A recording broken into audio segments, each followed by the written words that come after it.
दोस्तों नमस्कार, मैं हूं शीतला तिवारी और हमारे साथ हमारे वरिष्ठ पत्रकार भालचंद पांडे जी हैं। पांडे जी से आज हम जानने की कोशिश करेंगे कि उत्तर प्रदेश में जो ये किताबों को लेकर के इतनी महंगाई है,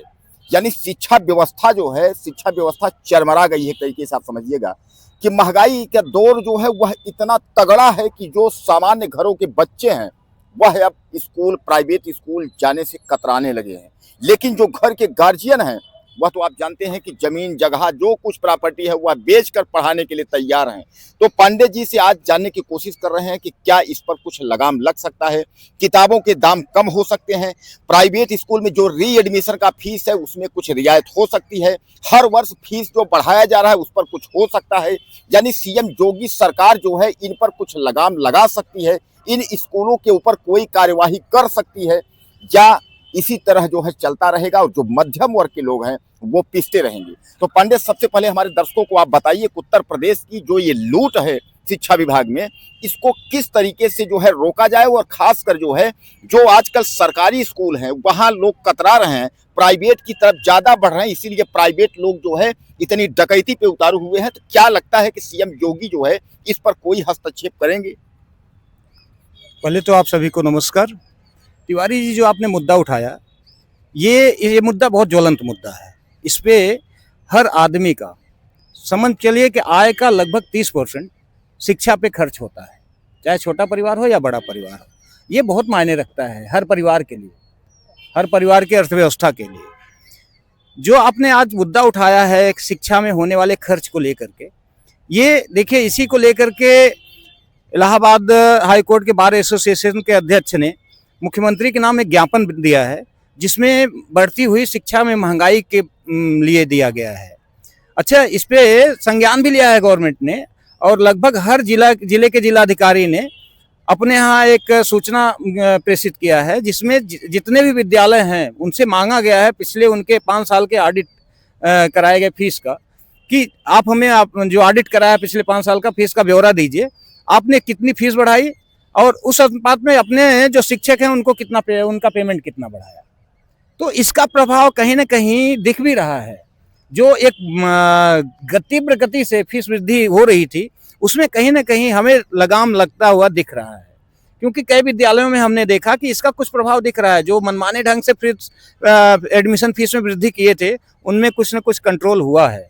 और उसका प्रभाव ये दिख रहा है कि लोगों के ऊपर उसका असर जो है वो कम हो रहा है,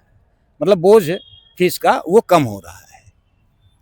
तो पांडे जी हमारे जो बता रहे हैं कि अब जो है जो हाई कोर्ट के बार एसोसिएशन अध्यक्ष, उन्होंने जो लेटर पैड पे लिख करके और मुख्यमंत्री यानी सीएम मुख्यमंत्री से उन्होंने लिख करके दिया है कि इस पर जो है आप हस्तक्षेप करें, यानी कोई आप जो है कुछ ना कुछ कार्यवाही करें, इसको संज्ञान में लें। दोस्तों, केवल उत्तर प्रदेश की ही बात नहीं है, मैं आपको बता दूं कि उत्तर प्रदेश, मध्य प्रदेश, राजस्थान, बिहार, उत्तराखंड, यानी जो है कई राज्यों में जो है यह डकैती और लूट जो है यह शुरू है। और सबसे बड़ी बात ये मैं आपको बता दूं कि जो लोग स्कूल चला रहे हैं, प्राइवेट स्कूलों का जो संचालन कर रहे हैं, वह जो है कहीं ना कहीं राजनीति या माफियाओं से जो है जुड़े हुए लोग हैं। हालांकि मैं आपको सबको नहीं कह रहा हूं कि सब जुड़े हुए हैं, लेकिन कुछ लोगों की स्थिति ये है कि जिनके कई कॉलेज और स्कूल हैं उन पर क्या लगाम लगेगा। कारण यह है कि उत्तर प्रदेश के सरकार में तमाम आप भी देख रहे हैं कि तमाम कैसे कितने हैं, कुछ नामी गिने चुने मंत्री हैं, कुछ विधायक हैं जिनके ऊपर आरोपों का पूरा पुलिंदा है। तो सबसे बड़ा सवाल ये है कि क्या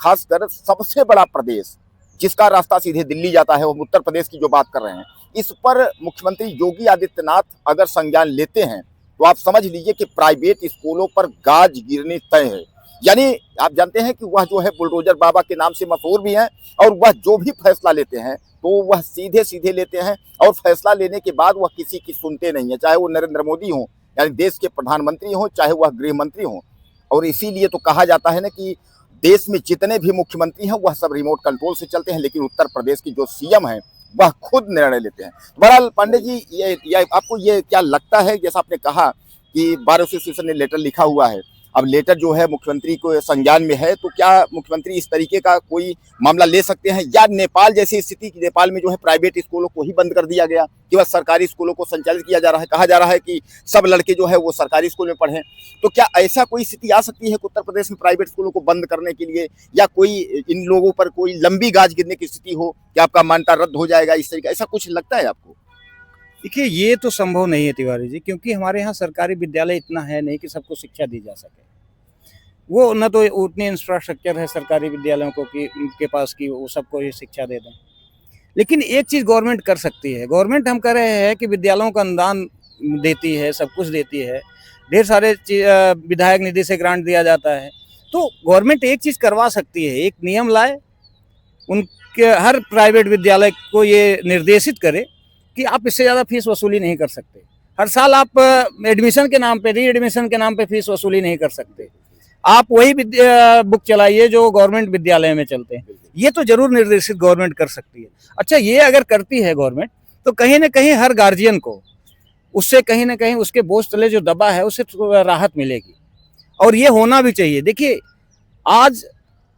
पूरे भारत की स्थिति ये है कि हर आदमी का लगभग आधे से ज्यादा बजट जो है स्वास्थ्य और शिक्षा में चला जाता है। हर आदमी अपने बच्चे को अपनी आय के हिसाब से अच्छे स्थिति में पढ़ाना चाहता है, अच्छे विद्यालय में पढ़ाना चाहता है। वो कर्ज लेके ही पढ़ाए, लेकिन अपने बच्चे को जो क्षेत्र का अच्छा विद्यालय है वहीं भेजना चाहता है। तो गवर्नमेंट अगर चाहे, हर विद्यालय को ये निर्देशित कर दे कि आप इससे ज़्यादा फीस नहीं ले सकते, या आप फीस लेते हैं तो गवर्नमेंट, जैसे अब सरकारी विद्यालयों में गवर्नमेंट अनुदान दे रही ना, बच्चों को स्कॉलरशिप देती, ये सब देती, तो कहीं ना कहीं बच्चों की फीस माफ़ी की जाए। या अगर प्राइवेट स्कूल बच्चों से फीस लेते हैं तो फिर वो गवर्नमेंट उसकी सुविधा करे, गवर्नमेंट उस फीस को भरे।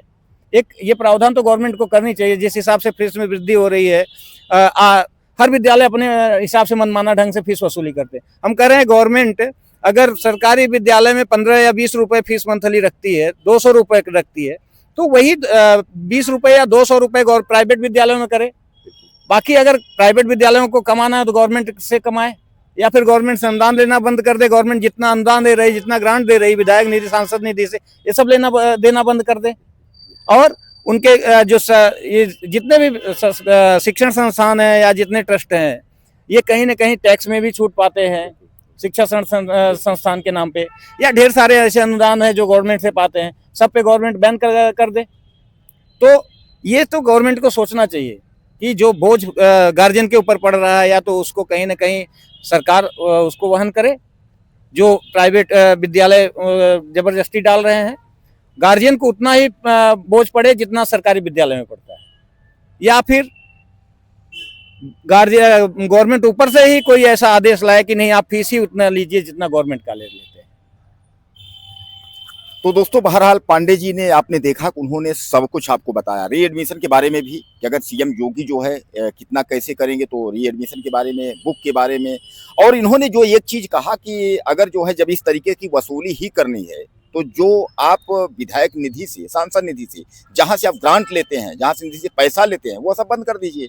और पांडे जी ने यह भी बताया कि सरकारी स्कूलों की बस में अगर हम लोग हो जाए, प्राइवेट अचानक बंद करके और सरकारी स्कूल, तो उतनी व्यवस्था नहीं है कि सरकारी स्कूलों में पढ़ा जा सके। लेकिन हाँ, यह जरूर है कि सीएम योगी सरकार अगर चाहेगी तो आप समझ लीजिए कि ये जितने भी प्राइवेट स्कूल वाले हैं, यह सब नियम के दायरे में हो जाएंगे, और एक मध्यम वर्ग का जो परिवार है वह भी पढ़ पाएगा।